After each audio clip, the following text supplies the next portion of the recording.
తెలంగాణ రాష్ట్రంలో కాంగ్రెస్ పార్టీ అధికారంలోకి రావడానికి ప్రధాన కారణం వాళ్ళు చెప్పినటువంటి 6 గ్యారెంటీలు. ఈ అధికారంలోకి రాగానే ఈ 6 గ్యారెంటీలకు సంబంధించి 100 రోజులని అమలు చేస్తామని చెప్పినప్పటికీ అందులో ఒక ఫ్రీ బస్ ఒకటి, కరెంటుకి సంబంధించి ఒకటి, అది కొన్ని చోట్ల అవుతుంది, కొన్ని చోట్ల కావట్లేదు. రుణమాఫీకి సంబంధించి కొంతమందికి అయింది, కొంతమందికి కాలేదు.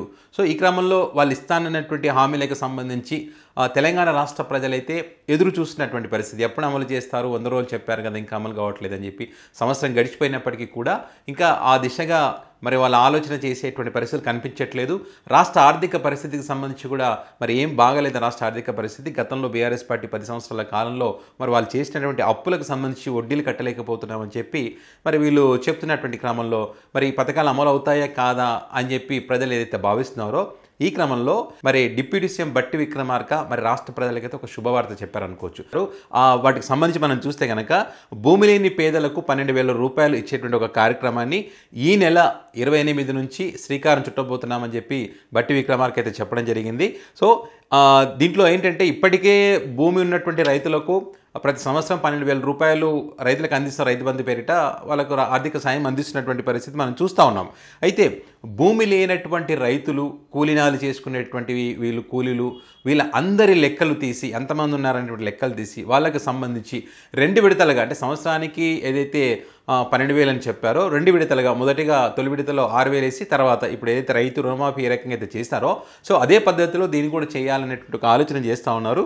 సో అందులో బాగానే వాటికి సంబంధించిన లెక్కలు చూస్తే కనుక రాష్ట్రంలో అంటే రైతు కుటుంబాలు ఇప్పటికీ 64 లక్షల కుటుంబాలు ఉన్నాయి. భూమి లేని కుటుంబాలు, కూలీనాలు చేసుకునే వాళ్ళు, భూమి లేకుండా వ్యవసాయం చేసుకునేట్టు కొంతమంది ఉంటారు కదా, వాళ్ళ లెక్కలో 50 లక్షలు వాళ్ళ ఆ కుటుంబాలు కూడా.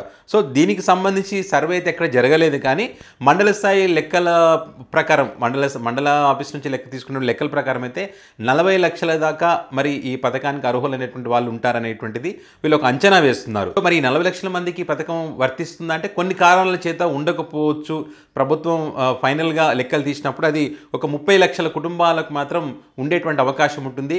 అది కూడా ఈ రైతు రుణమాఫీ ఏదైతే కుటుంబంలో ఒకరికని ఏ రకంగా అయితే చెప్పారో ఈ పథకానికి సంబంధించి కూడా కుటుంబంలో ఒకరికే ఉండేటువంటి అవకాశం ఉంటుందా అనేటువంటి అభిప్రాయాలు కూడా ఉన్నాయి. మరి దానికి సంబంధించి పూర్తి విధి విధానాలు ఏంటి అనేటువంటిది మరి ఎప్పుడు అసెంబ్లీ సమావేశాలు జరుగుతూ ఉన్నాయి. ఈ అసెంబ్లీ సమావేశాల సందర్భంగా కూడా నిర్ణయం తీసుకునేటువంటి అవకాశం ఉంటుంది. అయితే ఒక్కొక్కరికి 6,000 చొప్పున తొలి విడతగా ఇస్తే కనుక ఖచ్చితంగా ఇప్పుడు వీళ్ళు చెప్తున్నట్టు లెక్క ప్రకారం 30 లక్షల కుటుంబాలకు తీసుకుంటే కనుక 1,800 కోట్ల రూపాయలు అయ్యేటువంటి అవకాశం ఉంటుంది.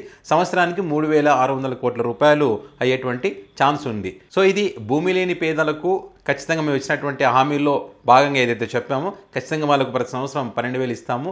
దానికి శ్రీకారం చుట్టబోతున్నాం. దాని విధి విధానాలను కూడా రూపొందిస్తాం. ఖచ్చితంగా చెప్పినటువంటి హామీలన్నీ అమలు చేస్తామని చెప్పి బట్టి విక్రమార్క చెప్పడం జరిగింది. దాంతోపాటే రాష్ట్ర ఆర్థిక పరిస్థితికి సంబంధించి కూడా ఆయన చెప్పినటువంటి పరిస్థితి. మరి చూడాలి, రాష్ట్ర ఆర్థిక పరిస్థితి బాగలేదని వాళ్ళు చెప్తా ఉన్నారు.